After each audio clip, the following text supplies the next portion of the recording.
16 down, just one to go for the Dallas Cowboys as the final week of the regular season is upon us. And welcome into Special Edition from the Star in Frisco with three former Cowboys, Isaiah Stanback, Barry Church, and Nate Newton. I'm Kyle Yeomans as we break down the Cowboys' regular season finale against the Washington Commanders. And then you head into playoff time. We're going to have a lot of playoff talk in this episode because next week, we've got to preview that playoff game, whatever it ends up looking like. But we got to talk about the Tennessee game in our last episode of Special Edition. So let's start with looking ahead a little bit. Entering the final week of the regular season, where is your confidence level in this Cowboys team? I'll say B+. B+-ish, simply because of the fact they're not playing as well as I would like them to in terms of the momentum shift. You want that momentum going into the playoffs, and I don't think anybody can sit up here and say that they are playing at a high caliber right now. Offensively, we're turning the ball over. Defensively, they're allowing teams to stay in the game a little bit too long. We're playing up and down based upon our opponent. I want to see them have a higher trajectory, so right now I have to say about B+, because I know what they're capable of. Well, since we're doing letter grades, I'm going to go B as well. Okay. I'm going to go B as well when it comes to the Dallas Cowboys. I'm confident that this offense can turn things around. They can stop turning the football over. And I'm also confident in this defense to be able to get that pass rush back going. If those two things can coincide and they can get moving towards the playoffs in the right direction, I think these guys can make some noise in the playoffs. B+ for me, too. But I'm more like Tony.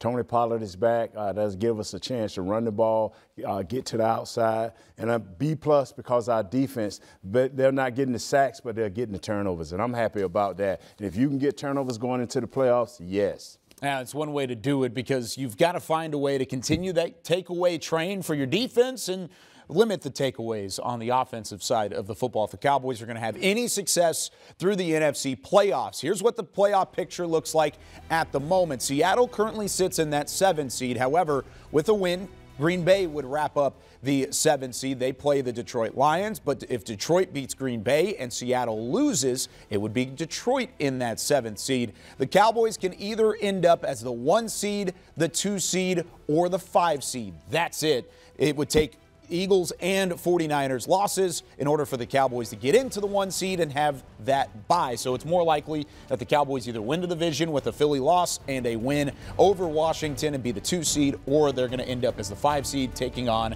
Tampa Bay. With the playoff picture looking the way that it does, where do you feel like the Cowboys end up? I really don't care who they play, to be honest with you. I just like the fact that majority of the teams that are in the playoff scenario for us, we've already played against. That gives you a vote of confidence in terms of what you've already done up to this point. You have film study that you can go back and look at, and you don't have to speculate as to what if we played these guys. You can already look back at the film and say, this is what happened. Yeah, I think they end up in the 5th seed. I understand they need some help to get that number 1 overall seed and even get that NFC East crown, but these players, they don't need to be worried about any of that, all right? What they need to be worried about is focusing on beating the Washington Commanders and handling the task at hand. If you're able to do that, whatever happens afterwards happens, and let's get ready for this playoff run. Preparation. I'm with you, Barry. Just worry about what you can control. All the great coaches continue to talk to live in the moment, to prepare for what's coming before you, and those are the Washington Commanders. Be ready for them. Hey, and there's one way to do that, because if you're focusing on yourselves and you're focusing on the matchup coming up this week against Washington, you're going to have to do a little bit of self-scouting, and that's what we're going to do when we come back here on Special Edition. How can the Cowboys fill in the holes on their roster heading into the final week of the regular season and ultimately into the playoffs right after this? Special Edition, presented by AT&T, is brought to you by Ford F-Series, the best-selling truck in Texas. Reliant, an NRG company. Blockchain.com, trusted by millions, trusted by America's team. And by AT&T, official sponsor of the Dallas Cowboys.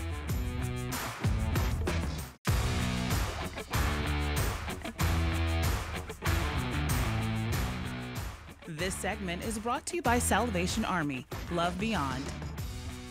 Approach it like every other game. We're looking to get a win, build some confidence, to build some momentum going into these playoffs. Yeah, you definitely want to have the opportunity to improve our seeding and a chance at winning the division. But we just want to handle all our business and do what we need to do to make sure we're putting our best foot forward heading into the playoffs. Ezekiel Elliott brought to you by Reliant as we welcome you back into Special Edition. Of course, the Cowboys at 12-4 have done a lot of things right this season to get to that 12-win mark for the first time since 94 and 95. However, there have been some things down the stretch here that have been concerning for the Cowboys. So as we take a deep dive into the roster, let's do some self-scouting on this Cowboys team. Barry, I'm going to start with you. Dak Prescott has 14 interceptions this year. Does that give you a little extra confidence as a defender when going up against a quarterback of his level, or is that something he can fix? I think it's something that he can fix. I mean, we understand that this guy has had, 14 interceptions in 11 games. He has to do a much better job of taking care of the football, because I still believe that Dak Prescott this team can only go as far as Dak Prescott can take them. So to me, I understand these 14 interceptions way too much, and I don't understand if it's his, ball placement or if it's his decision making. But whatever the case may be, they've got to get these turnover issues solved, because it could end up biting them in the end. Yeah, I think that Dak Prescott definitely has to figure this thing out simply because of the fact, he has 14 interceptions, right? He's only played 11 games, but more so over the last 6 games, he's had 10 interceptions, right? But also the thing that nobody's talking about is the offensive line has given up 12 sacks in the last 5 games. So they're going to have to figure some things out. I think he's starting to get happy feet. Hopefully they can finish the musical chairs up front. He can settle his feet and start delivering the ball properly. I agree with you 100% there. You have to settle your offensive line down. You're seeing him moving around a little bit more. Now, he's running a little bit more. He's helping his team win. But you know what? You got to get rid of those interceptions, and the offensive line has to settle down and give him time. It's not the sacks that get you. It's the late hits and the hurries that hurts the quarterback. Isaiah, you mentioned the offensive line, but what about the wide receivers Dak is throwing to? How much can they continue to step up and help him out? Because CeeDee Lamb's doing that quite a bit recently. Yeah, CeeDee Lamb's having a heck of a season. I think him and Dak have finally figured out a way to be in sync with each other, but the addition of Mr. T.Y. Hilton is giving this offense a whole new level of options, and I think that they're figuring out how to get the ball in his hands, and he's going to pay extreme dividends for this offense going forward. When you go into playoff mode, like the Cowboys should be setting themselves for this week, start to use your tight ends a little bit more. Make these linebackers come up so you can get T.Y. over the top, or you can get CeeDee Lamb into the middle of the field. So start using those tight ends a little bit more. Yeah, I don't know what has gotten into CeeDee Lamb these past couple games, but he is playing at an all-time high right now. And the same goes for Dalton Schultz as well.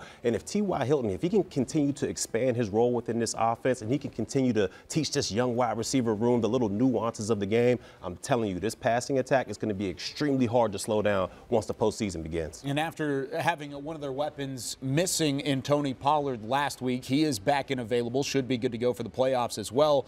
Nate, when you look at this ground game, how much do they still rely on Zeke and Pollard to really set the tone? Zeke is always going to set the tone for this offense and offensive line. You hear Zach Martin talking about Zeke is our toughness. When Zeke is in there, things happen. And then Tony is the change of pace. I've loved how Coach Kellen Moore came in this year here and uses Tony at his best, getting outside, throwing the ball to him. So Zeke is still the integral part of tenderizing everybody, but Tony is that explosive part of it. This is a rush-first offense. That is what it is. Dak Prescott is a play-action quarterback. So if you don't have this running game established with that two-headed monster, this offense is going to struggle.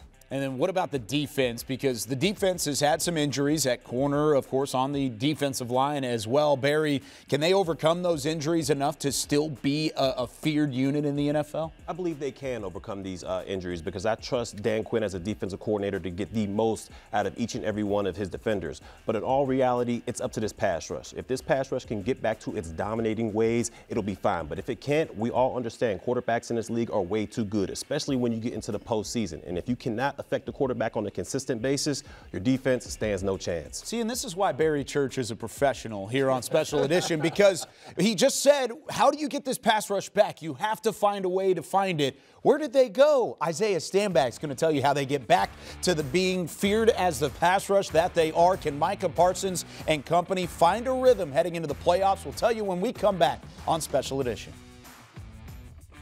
This segment was brought to you by Salvation Army. Love Beyond.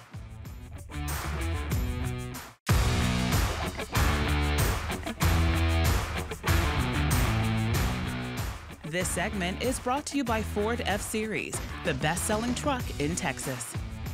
Division is what it is, but at the end of the day, it's all one race to the tournament, to the trophy. So wherever we at, we should be able to win those games, and that's just where my mentality is at.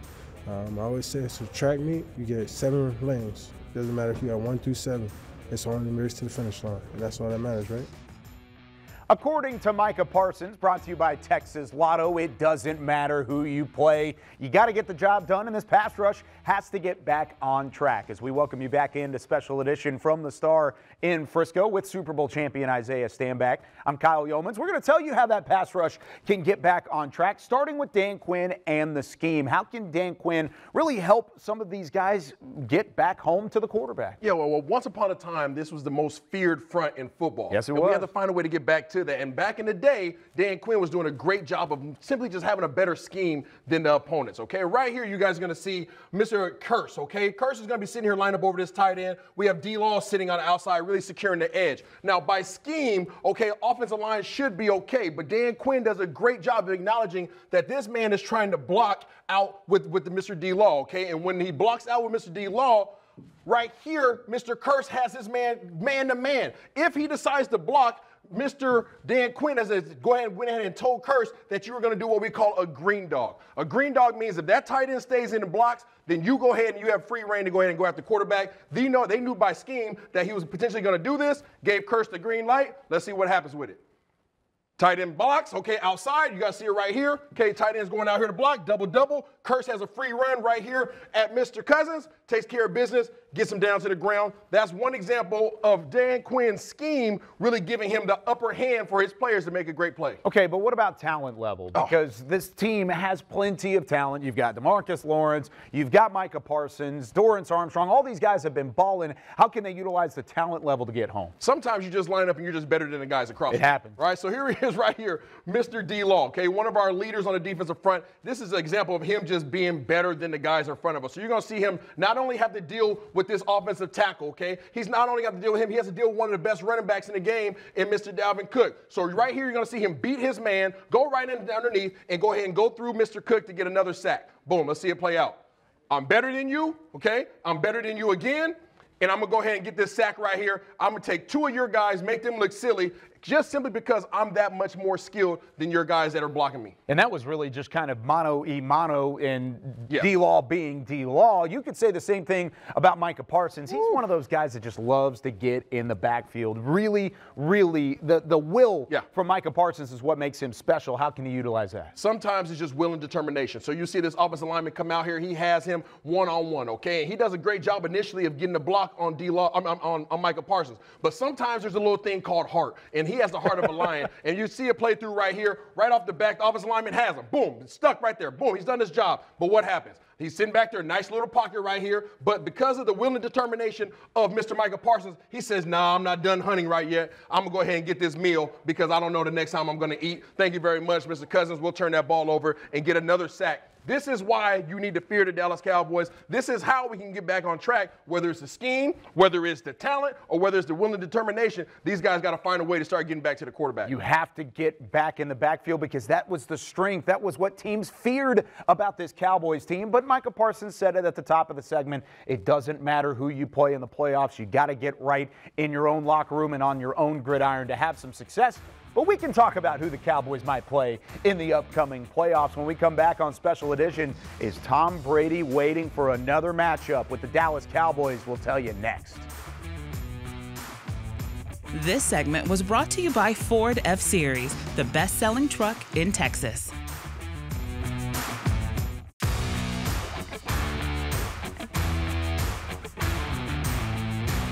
Back here on Special Edition with Isaiah Stanback, Barry Church, and Nate Newton. There are a couple different opponents that the Cowboys could potentially see. 5, in fact. Seattle, Detroit, along with Green Bay, Tampa Bay, and they could have a bye week in there as well. So with the 4 opponents that you could face early on, there's a couple quarterbacks that you've already seen this year, 2 of which that have given you a loss, Tom Brady and Aaron Rodgers. So we'll have a bit of a debate here. Which one would you rather face? And let's not go deeper into the way the playoffs could turn out afterwards. But Isaiah, based on these 2 quarterbacks who handed you 2 of your 4 losses, who would you rather go up against?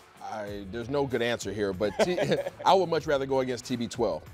Just because of the fact it's time to get some get back against him. And I think that his offensive line is beat up. And if there's one of these 2 quarterbacks that does not like pressure in his face and does not do well with it, it's Tom Brady. Whenever you can get pressure in his face, and that is the strength of our team, he starts having errors and he starts really taking dives. I think that's the guy that you want to go against.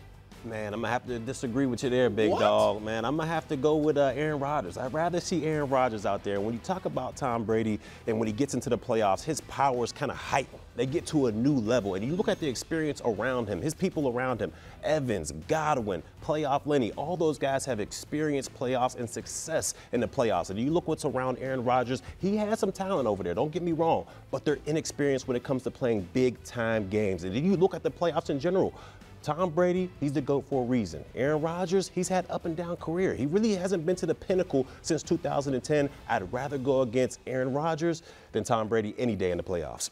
I'm going to go with you, Barry. Appreciate that, Nate. I'm telling you, John Wick is Aaron Rodgers, and it scares me to death. You got to beat him and beat him and beat him and just beat him some more. But you know what? I don't want nothing to do with the GOAT. The greatest of all time, man. He has the better receivers and the understanding of what it takes to be in the playoff. And I'm not saying Aaron don't, but you know his receivers is not as tight. They're young. He got 2 great running backs. But you know what? It will not be enough if we can face Aaron Rodgers. And we've talked about it throughout this episode that the Cowboys have to take care of their own business if they're going to even make a run, period. Yes. But I understand where you're coming from on the weapons from Tampa Bay, because Tampa Bay brings the weaponry with Mike Evans and guys on the outside that they can throw the football to. That's against your weakness, which is your secondary right now. But do you play into the factor that Tampa Bay hasn't been playing nearly as well as Green Bay has down the stretch? That Green Bay team is finding a rhythm, and they already took you down more recently than that Tampa Bay team did. They definitely took you down, but the thing that I'm scared of is, what does Green Bay do against us? They won. They ran the crap out the ball. And if we know there's one weakness of the Dallas Cowboys defense, it is the ability to stop the run. Didn't one kid have 3 touchdowns through the air? Christian Watson did. Man, yeah. we gonna shut this down. You can stop with that logic. You can stop. Let him know. We need John Wick, bro. We need to get him in the house, because you don't want Tom. No. You don't want Brady, man. I play with him. I get it. Yeah. But I know he doesn't like pressure, and I know Dan Quinn's going to figure this thing out up front. The pressure, One has 7 Super Bowls. He does, and the Cowboys are going to try and keep him from getting 8 as well in the playoffs. When we come back, we're going to give our keys to the game. The Cowboys wrapping up the regular season, and then we can talk a little more playoffs next week with more special edition, plus some Hall of Fame finalists. We'll tell you the 3 former Cowboys that are in the running.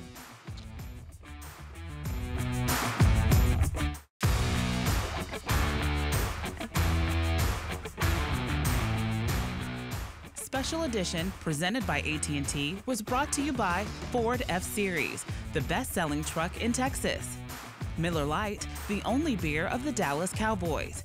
And by AT&T, official sponsor of the Dallas Cowboys. 3 former Dallas Cowboys have made it into the final round of elections for the Pro Football Hall of Fame in Canton, Ohio.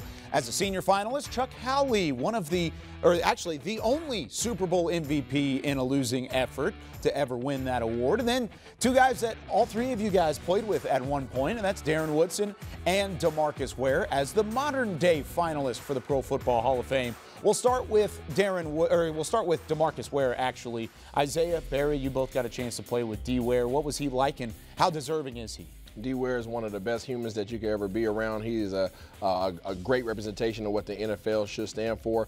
He's an amazing player. He's a very personable family man. I mean, there's nothing negative you can say about him. He's able to turn a light switch on, get a sack, do the gorilla slam on the ground, and get right back to laughing and cracking jokes with you. Yeah, without a doubt, Isaiah, you hit everything right there. I mean, this guy, DeMarcus Ware, he is a pro's pro without a doubt. He teaches all the young guys every single thing he needs. He's not one of those guys that hoards things. This guy is a pro's pro, and I hope he gets in this year. And Nate, you got a chance to play with Darren Woodson. I mean, what did he bring to the table as a modern-day NFL Hall of Fame finalist? He was one of the first safeties I ever saw and knew that came up and challenged slot receivers, and he continued to do that throughout his career. He played on every special team. He got interceptions. He made plays when we needed plays. And yes, he played with a bunch of stars and directed them and helped them line up and be who they need to be. This is the ultimate guy. You're doing yourself a disservice, Hall of Fame. if you don't put this guy in. All right, real quickly, Nate, before we wrap things up, what's your prediction heading into Washington and the final week of the regular season? We're going to slaughter these dudes with a third pick quarterback, a massive 3 points. We're going to get them. Ooh, yes. 3-point win. Yes. Newton. There you go. Nate wrapping things up the way he should on Special Edition. For Isaiah Stanback, Barry Church, Nate Newton, I'm Kyle Yeomans. We'll see you next week. It's playoff time in Texas when we come back.